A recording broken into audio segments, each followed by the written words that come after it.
Hello दोस्तों, नमस्कार। कैसे हो सभी। तो दोस्तों, उत्तराखंड अधीनस्थ सेवा चयन आयोग ने जो है आपके एक संवाद जारी किया है दोस्तों, जो दोस्तों फॉरेस्ट गार्ड के संबंधित है। ठीक है। और बाकी बच्चों को दोस्तों काफ़ी इंपॉर्टेंट हो जाएगा ये जानना, क्योंकि देखिए काफ़ी बच्चों के डॉक्यूमेंट्स में जो है गलतियाँ होती हैं। तो ये बच्चे देखिए डॉक्यूमेंट की वजह से इनका जो है अभी वेरिफिकेशन नहीं हो पाया, कुछ वजह से इनका जहाँ ज्वाइनिंग हुआ है फॉरेस्ट गार्ड वालों का। ठीक है। तो आपको भी आगे आने वाले समय में ऐसी गलती नहीं करनी है। तो बने रहिएगा दोस्तों कि कौन कौन सी गलती आपको नहीं करनी है। काफ़ी मैं चीज़ें आपको आज बता देता हूँ। ठीक है। जो इन बच्चों के साथ हो रहा है, किस कारण से हो रहा है। ठीक है। तो सबसे पहले इसको हम देख लेंगे। देखिए, वन आरक्षी अभ्यर्थियों के द्वारा प्रस्तुत जाति एवं स्थायी निवास प्रमाण पत्र की जांच संबंधित जनपद के जिला अधिकारी को प्रेषित की गई। ठीक है। यहाँ पे क्या हुआ, देखिए बच्चों ने जो है अपने डॉक्यूमेंट्स लगाए थे भर्ती में, उसमें इनकी जांच के लिए जो है इनके जिला अधिकारी को भेजे गए हैं, जिस भी डिस्ट्रिक्ट से आपने ये डॉक्यूमेंट बनाए थे। ठीक है। क्योंकि आपके जो है तहसील में डॉक्यूमेंट की जांच होती है, ज़्यादातर ओबीसी के सर्टिफिकेट में ही दिक्कत होती है दोस्तों। तो यहाँ पर देखिए ज़्यादातर बच्चे जो है ओबीसी सर्टिफिकेट वाले हैं। तो मैं आपको बता देता हूँ मोस्ट पॉइंट क्या है। ठीक है। तो पहले इन बच्चों को देख लेंगे। देखिए इनके काफ़ी बच्चे हैं देखिए, और इन्हीं बच्चों की वजह से क्या है, जो वेटिंग लिस्ट रुका हुआ है और जो है काफ़ी चीज़ें लेट हो रही है। ठीक है। तो नैनीताल के कुछ बच्चे हैं देखिए, हरीशचंद्र गणेश दत्त। ठीक है। इनके में क्या है, देखिए स्थायी निवास प्रमाण पत्र में त्रुटि पाई गई होगी, तो इसकी जांच के लिए दोस्तों आयोग ने भेजा है। ठीक है। देखिए स्थायी क्या होता है आपके लिए, देखो स्थायी तो दोस्तों एक ही बार बनता है। ठीक है। स्थायी प्रमाण पत्र आपका तहसील से बनता है दोस्तों, तहसीलदार के द्वारा। ठीक है। उसके अलावा दोस्तों आपके देखिए ओबीसी, ठीक है, अदर बैकवर्ड क्लासेस, इनका जो है प्रमाण पत्र बनता है 3 साल के लिए। ठीक है। ये प्रमाण पत्र 3 साल के लिए वैलिड होता है। अगर जब कोई भी भर्ती का फॉर्म निकलता है तो देखिए आपकी जो भर्ती होती है, जैसे मान ली 31 मार्च लास्ट डेट है, तो आपका जो फॉर्म के लास्ट डेट से पहले का प्रमाण पत्र आपका बना हुआ होना चाहिए। कहने का मतलब 30 मार्च या 31 मार्च के दिन का भी आपका अगर बना हुआ है, क्या,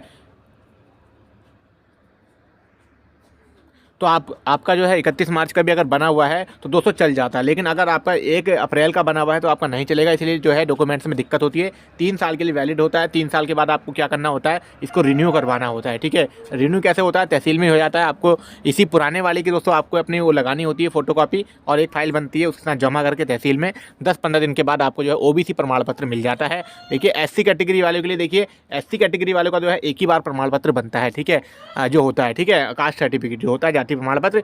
और उसके अलावा देखिए स्थायी प्रमाण पत्र भी सभी कैटेगरी के लिए एक ही बार बनता है, ये नहीं बार बार बनता है। अब पंजीकरण संख्या को लेकर काफ़ी बच्चे कल डर गए, क्योंकि कल का जो संवाद निकला था फॉरेस्ट गार्ड का, उसमें पंजीकरण संख्या में दोस्तों काफ़ी बच्चों को बाहर किया गया है। तो मैं आपको बता दूं आपकी जानकारी के लिए, देखिए जो भर्ती निकाली गई थी फॉरेस्ट गार्ड वाली, उस समय पंजीकरण अनिवार्य था दोस्तों। ठीक है। लेकिन वो 2017-18 की भर्ती बात है, शायद 18 में निकली फॉरेस्ट गार्ड, 17 में।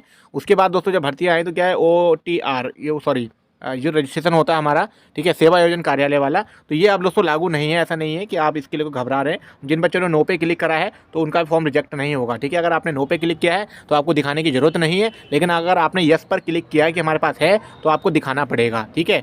अगर नहीं भी, लेकिन दिखाना पड़ेगा। अगर आपने यस पे क्लिक किया, अगर आपके पास होगा तभी आपने क्लिक किया होगा। और जिन बच्चों पे नहीं होता है तो भर्ती में जब फॉर्म भरते हैं तो नो का ऑप्शन भी आ जाता है। लेकिन अगर बात करते हैं ये यूकेएसएससी के लिए, अगर लोक सेवा आयोग की अगर हम बात करते हैं यूकेपीएससी की, तो वहाँ पर दोस्तों कंपलसरी रहता है किसी किसी भर्ती में। ठीक है। ग्रुप सी के लिए ये कंपलसरी रहता है, किसी किसी भर्ती में इसका है मांगा जाता है सेवा योजन। तो जहाँ तक सभी बच्चे अगर नहीं भी है तो अपना करवा ले, उसमें ज़्यादा नहीं है। आपके डॉक्यूमेंट्स लगते हैं, और डॉक्यूमेंट्स की फाइल बना के अपने जाति स्थायी और हाई स्कूल इंटर के और आधार कार्ड की फोटोकॉपी जमा करके वहाँ पर अपना रजिस्ट्रेशन करवा सकते हैं। ठीक है। अभी भी होता है, सेवा योजन कार्यालय अभी भी खुले रहते हैं।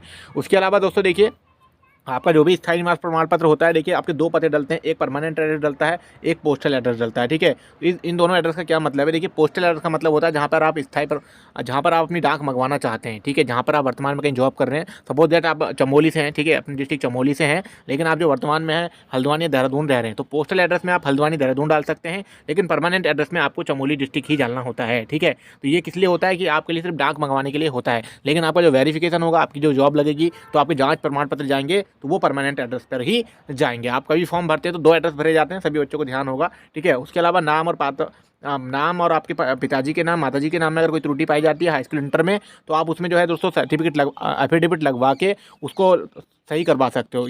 अगर ये नहीं करना है आपको, अगर ज़्यादा गलती है, तो आप उत्तराखंड बोर्ड रामनगर में स्थित है दोस्तों, वहाँ जाके आप वो एक एप्लीकेशन बना के उसमें सुधार करवा सकते हो। ठीक है। 2 रास्ते हैं, और तीसरा जो रास्ता सबसे ज़्यादा अच्छा वाला यही है, एफिडेविट वाला।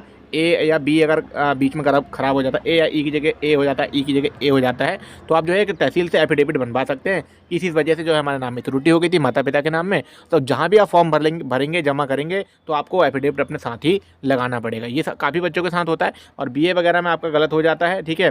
तो ये आपका कुमाऊं यूनिवर्सिटी है, गढ़वाल यूनिवर्सिटी है और भी काफ़ी यूनिवर्सिटियाँ, ज़्यादातर उत्तराखंड में 2 यूनिवर्सिटी फेमस हैं। तो यहाँ पर भी जाके आप सुधार करवा सकते हैं। एक एप्लीकेशन देनी होती है आपको यूनिवर्सिटी में जाके, वहाँ पर भी सुधार हो जाता है। 100 या 200 रुपये का आपको फीस जमा करनी होती है। तो ये सारी चीज़ें हो जाती हैं। देखिए ज़्यादातर बच्चों में यही गलतियाँ होती है, लेकिन आप लोग गलती मत करो। स्टूडेंट हो, पढ़ने वाले, जब फॉर्म भरने जाते हो, किसी से भी भरवाते हो फॉर्म या अपने आप भी भरते हो, ठीक है, तो सीसी केंद्र से भी भरते हो तो अपने आप देखा करो कि हाँ सारी चीज़ें ठीक हैं। उसी के बाद सबमिट पर क्लिक करा करो, क्योंकि दोस्तों अगर एक बार फॉर्म में गलती हो जाती है तो हमेशा के लिए दोस्तों बहुत सारी दिक्कतें सामने आती हैं। हमेशा टेंशन रहती है कि सिलेक्शन हो जाएगा, नंबर अच्छे आ जाएंगे तो, लेकिन हमारे फॉर्म में गलतियाँ बाहर ना हो जाए, ठीक है। तो यही चीज़ें देखिए इन बच्चों के साथ फेयर हो रही हैं। तो इनको भी दोस्तों इनके प्रमाण पत्र में कहीं ना कहीं कमी है, तो इसलिए दोस्तों इनको जो है दिक्कतों का सामना करना पड़ रहा है। आगे के लिए आप भी सतर्क रहें, इसलिए गलती ना करें। आयोग भी बार-बार संवाद जारी कर रहा है, कभी कुछ।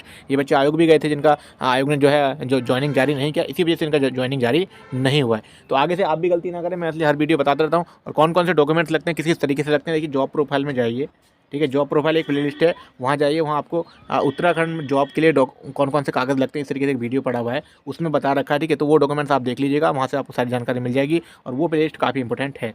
चैनल को सब्सक्राइब नहीं किया जरूर कर लीजिएगा, सबसे पहले लेटेस्ट अपडेट आपको यहाँ पर मिल जाती है। बाकी मिलते हैं नेक्स्ट वीडियो में। इस वीडियो में इतना ही, धन्यवाद।